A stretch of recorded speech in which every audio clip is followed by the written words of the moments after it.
In your reports lately, you said that United is now relaxing on Zinedine Zidane's situation, but after Manchester City game, you also said that do not put his name off yet. Like if United call him, maybe Zinedine will consider. May I assume that even Zinedine is not interested in United job right now, but do United has a chance to persuade him? And if Didier Deschamps do well for France in World Cup 20 and 22 and doesn't quit, how is the plan for Zidane? First of all, I'm told that Zidane is super relaxed at this moment. You have managers that are not comfortable with life without football, like Antonio Conte. Antonio Conte was not comfortable to be 4 months without football. He needs to work. He needs to be part of a club. He lives for football. For Zidane, it's different. I think it's a matter of approach with life. He's super happy with his private life. He's super happy with what's going on also with his family right now. He was needing this kind of moment. So this is why Zidane is not desperate to be back immediately. I say that maybe Man United will be able to change his mind, but it's just my opinion. It's not the news, because at the moment, what I'm told is that there is nothing going on between Zidane and Manchester United. Of course, when you think about Man United, they're a super top club with a super top manager like Zidane available. Is a normal link. And in Man United, they always have information on top managers. It's normal for top clubs. It's not only Man United. But at the moment, the situation about Zidane is there is no official talk between Zidane and United. It was my opinion, like saying that sometimes in football, if you are Man United, and we're talking about one of the best clubs in the world, you are able to do these kind of things, to call managers, to offer them the right project, maybe the right budget for the transfer market, to trust them and maybe change their mind. I always take the example of Antonio Conte, because Conte didn't want to work with Tottenham. Last summer in June, he said, and also in the past week, he was not planning to go to Tottenham. His plan was to go to Man United. He was waiting for Man United. Then Tottenham director Paratici called him, had a meeting with him, offered him what he wanted on economical side, but also on project side, and changed the mind of Antonio Conte in 2 days. So this is why I say that maybe you're Man United. It's not small club trying to change the mind of a top manager. It's top club trying the mind of a top manager. Maybe could work in the coming weeks, but at the moment there is nothing going on, so it's not even a topic in this moment.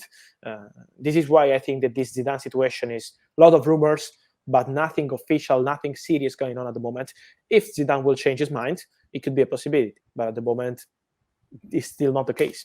And talking about interim jobs, if Ole quits the job soon during the season, there are names of Ralf Rangnick coming through reports as well. He might be, for the fans, the one who fits the interim job perfectly.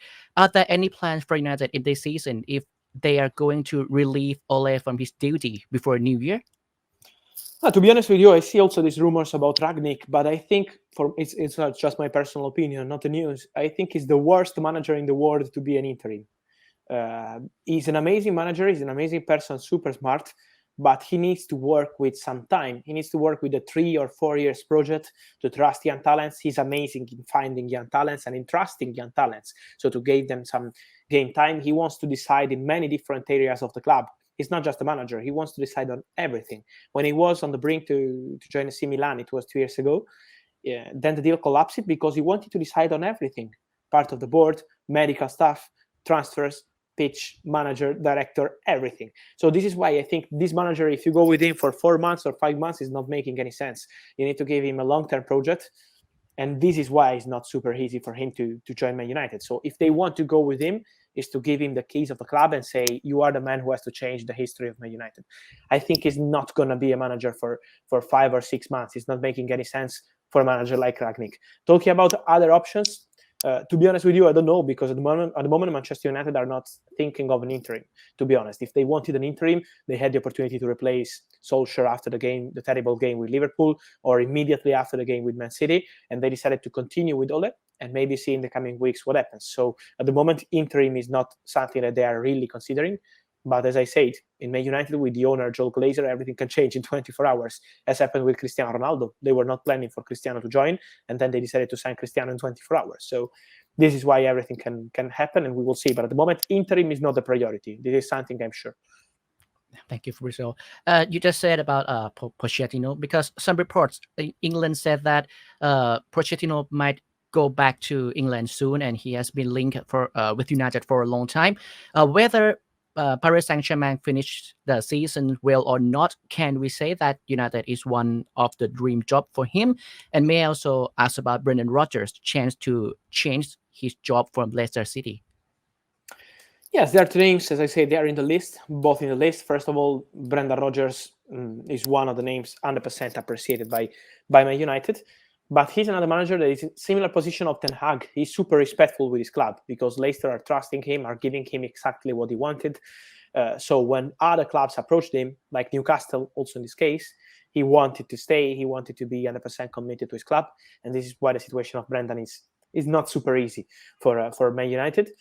But he's one of the names in the list, so it could be a possibility, an option for Manchester United. But at the moment, instead of we have many rumors about it, I'm told that there are no advanced conversations between Brendan Rodgers and Man United. So this is why the situation is still quite ranting. But he's one of the potential names if Man United will decide to replace Ole in the coming weeks. Pochettino, he loves England, he loves Premier League. He has a lot of respect for Man United, and how not? We're talking about, again, one of the best clubs in the world, so it's absolutely normal to have a lot of respect, and he loves Premier League atmosphere also. So Pochettino one day would love to be back in Premier League, but I'm told, I was speaking also with some people around Paris Saint-Germain yesterday, and they've been told that he's really 100% focused on this job, because my personal opinion is it's the most difficult job in the world. I know it could seem easy because you say, okay, you have Messi, Neymar, Mbappe, and many others. But if you win, it was super easy. You have the best players in the world. And if you lose, you are the most stupid manager in the world losing with these players. But it's not easy to manage this dressing room. It's not easy to have the day-by-day at Paris Saint-Germain. And this is why Mauricio is 100% focused on his PSG job. He's not planning to leave. Then if 1 month or 2 months the situation will change, as happened with Thomas Tuchel, I don't know. But at the moment, he's 100% focused on PSG. And this is why for Man United is appreciation from Man United for these managers. Yes, but advanced conversation as of today, no. Let's see what happens.